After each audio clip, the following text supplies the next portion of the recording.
नमस्कार। मैं हूँ वर्षा दानले। एक्टिंग की चर्चा में आज का विषय है स्क्रिप्ट का अभ्यास कैसे किया जाए। हमें जो सीन दिए जाते हैं उस सीन को कैसे समझा जाए। असल ये तो मेन बात है ना कि जिस चीज़ पर हम परफॉर्म कर रहे हैं उस चीज़ को ही अगर हम समझ ना पाए तो अपना टैलेंट कैसे दिखाएंगे। अभी इस चर्चा का अभी इस चर्चा को हम आगे बढ़ाते हैं, लेकिन आपने क्या मुझे सब्सक्राइब किया? मेरे नहीं किया है तो जल्दी कीजिए, क्योंकि जुड़ने से मित्रता बढ़ती है और मित्रता में प्रेम होता है, विश्वास होता है, और इसी विश्वास के साथ हम आगे बढ़ते हैं। और आपको बताते हैं कि अगर सीन मेरे सामने आ गया कभी भी, हमें अभी रोज की ऑडिशन तो देनी पड़ती है, हमारे पास ऑडिशन आती है, ऑडिशन का एक सीन हमें भेज दिया जाता है, तो उससे पहले 3-4 बार की से पढ़ी, उसमें लिखा है अपने कैरेक्टर का कहना क्या है।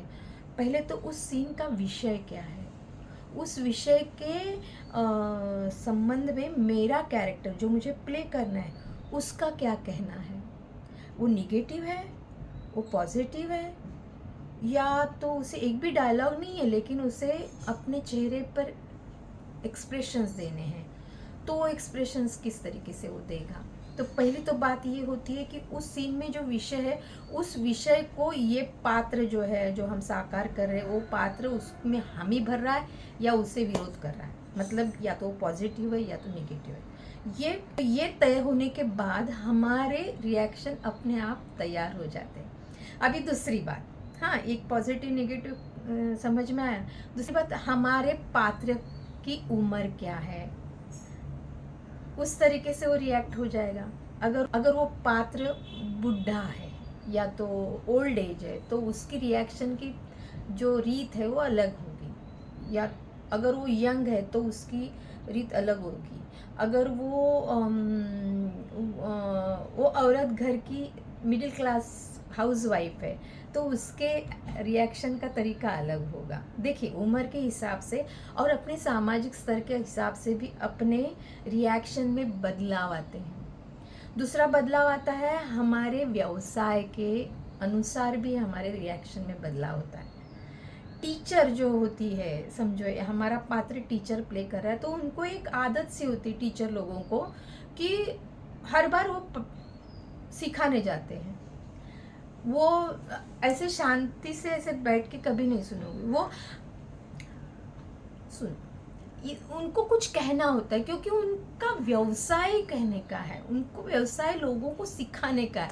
तो अपने कैरेक्टर में, अगर मैं टीचर हूँ तो मेरे कैरेक्टर में मैं टीचरी के जो जो क्वालिटीज़ है ना वो मैं भरूंगी वहाँ, मेरे डायरेक्टर को पूछ के मैं भरूंगी, तो उसमें और मज़ा आएगा। अगर मेरा कैरेक्टर भाजी वाली का है तो मैं भाजी वाली की तरह रिएक्ट हो जाऊंगी। अगर मेरा कैरेक्टर वैज्ञानिक का है तो मैं वैज्ञानिक की तरह रिएक्ट हो जाऊंगी। तो आप कहेंगे कि ये सब कैरेक्टर हमें कैसे पता? तो ऑब्जर्वेशन बढ़ाओ। ऑब्जर्वेशन ये बहुत बड़ी चीज़ होती है हर एक्टर के लिए। समाज में हम जब जहाँ जहाँ घूमते हैं, जहाँ जहाँ हम जाते, शादी ब्याह में, किसी के मरण में जाते हैं, किसी के नामकरण विधि में जाते हैं, कितने सारे या तो नाटक देखने जाते हैं, मूवी देखने जाते हैं, तो वहाँ हम जो लोग हमारे आजू बाजू, हम ट्रेन में जर्नी करते हैं, तो लोग जो हमारे आजू बाजू में रहते हैं उन लोगों को ना देखना शुरू करो। उनको पता नहीं चलना चाहिए, नहीं तो वो चिल्लाएंगे आपको, लेकिन ये जो ऑब्जर्वेशन है ना ये बहुत काम आता है। दूसरी चीज़ काम आती है आपका पढ़ना। आप किताबें कितनी पढ़ते हो? किताबों को पढ़ने से क्या होता है, हमारी ना विजुअल जो क्वालिटीज़ है ना वो बढ़ जाती है। क्या है, हमें आजकल मोबाइल पे या टीवी पे, स्मार्ट टीवी पे वेब सीरीज़ और मूवीज़ देखने की आदत पड़ गई है। तो हमें एकदम हाथ में परोसा हुआ खाना मिलता है ना, किताब में ऐसे हाथ में परोसा हुआ नहीं मिलता, ऐसे वहाँ सिर्फ एक लिखा हुआ रहता है, वो लिखा है, वो जो कथा, वो जो कहानी लेखक हमें किताब के रूप में देता है, उस कहानी को हम विजुअलाइज करते हैं। इससे हमारी कल्पना शक्ति में बढ़ोतरी होती है, और हर एक्टर के लिए कल्पना शक्ति बढ़ाना ये बहुत अहम होता है, बहुत अहम होता है। तो देखिए, तो सीन पढ़ते वक्त ये सब चीज़ें अगर हाँ आप ध्यान देते हो, तो आपको अपने कैरेक्टर में कुछ अलगता लाने पाओगे, है ना। और और सीन पढ़ते वक्त ये तो हो गया, उम्र हो गई, तो चलो शुरू करते हैं। क्योंकि इस ज़माने में ना एक्टर, अभी किसी को एक पत्थर मारो तो एक्टर को लगता है इतने सारे एक्टर हो गए हैं।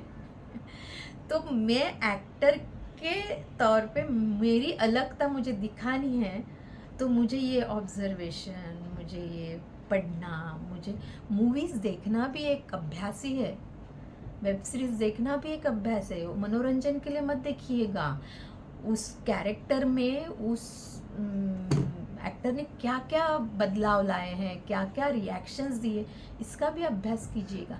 जितना अभ्यास करो कम है। एक्टिंग महासागर है, अगर पढ़ने जाओगे तो आपको एक ज़िंदगी कम पड़ेगी। तो चलो लगे रहो, मेरा आशीर्वाद, मेरी शुभेच्छाएं आपके साथ है। धन्यवाद।